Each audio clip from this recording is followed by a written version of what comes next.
Good morning, this is Pete Fox with the Fox Report. We're here illustrating how to fix a batter's box. So I'll walk you through it real quick. And this is what it looks like from our perspective of fixing a batter's box. Some of the items that we'll need, I'm showing you right here, is a trowel, a knife, some rubber gloves, a bucket of glue, and a cordless drill and paint mixer to mix the glue, and then of course seam tape. And right now we'll prepare our tape, and I'll show you what to do after that. First thing we do is we blow out those sand and rubber using a backpack blower, and then after that we will take this quickie saw and cut around it, as my colleague here will demonstrate. So when cutting it out, we want to cut right on the inside of the line, as you see he's doing there, right all the way in the complete square, and then we'll have a border. From there, after the cutting is done, we'll remove the panel. Go ahead and remove the panel now. After the cutting is done, you can see how awful and horrible shape this was in. So now we roll up that piece out of the batter's box. Now the next step is to fix the subgrade. So we're going today use some gravel and cement right there. So now that we've got a little bit of rock, and we're going to leave it just dry, we're going to pack it in with our foot there and level it off. You may need a little more. So you want to make sure the subgrade underneath is nice and level again before putting the new carpet on. And this will stiffen up naturally and really make it nice and firm to prevent maybe the next hole. We hope anyways. So we'll pack that in nice and tight, and then we'll go to the next portion.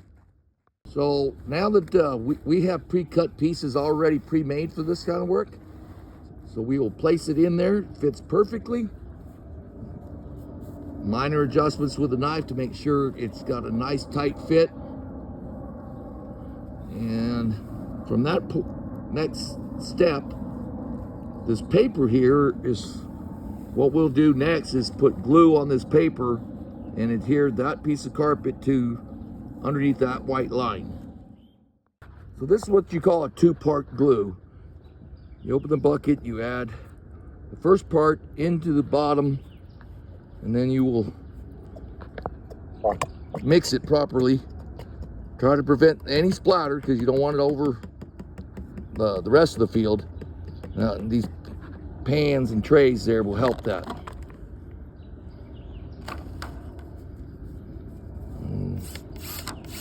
There we go. Get a good mix, so make sure the glue is properly mixed.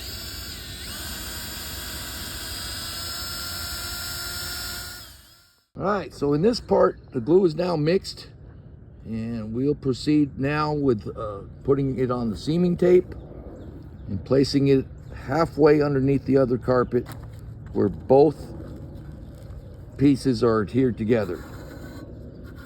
So it's pretty much just a trowel with notches. As you see, spreading it evenly. We get a nice bead of glue underneath it.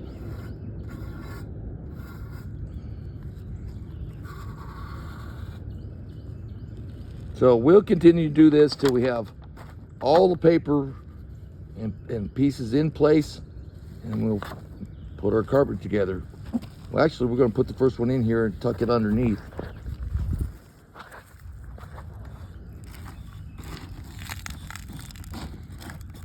There we go. Now we got it underneath both edges. We'll proceed to all corners and do the same. And after that tape is in, we'll get back with you and show you a little more on what to do next. So as you can see, we've already glued down the front half of this. We're now working on the back, and you can see that we have that wide seam tape with glue half underneath that white line and half on this new carpet, so they'll bond together and it'll lock in place. We'll finish this process and we'll show you what to do next. So we are just about finished with putting the glue and seam tape around the perimeter of the box. And when we get done with that, we will let this set up for a while before we put sand and rubber in this. Final steps. We're putting sand in the new cutout, and then we will add rubber to top it off, and this project will be complete. As you can see, we are using a steel rake to drop it in and the blower. So working the rubber in with a steel rake, you can use the rake on both sides with the teeth and then roll it over on its back and use it the other way too. So very effective way of getting the rubber in manually is with a leaf rake, as you can see him doing here in this video. Fixing the pitching rubber also, which was low in sand. Our rubber was a little wet, so we're letting it air dry in sunlight. And when that's dry, we'll incorporate that into the pitching mound. So that's what it looks like to fix a batter's box. And this is Pete Fox with the Fox Report.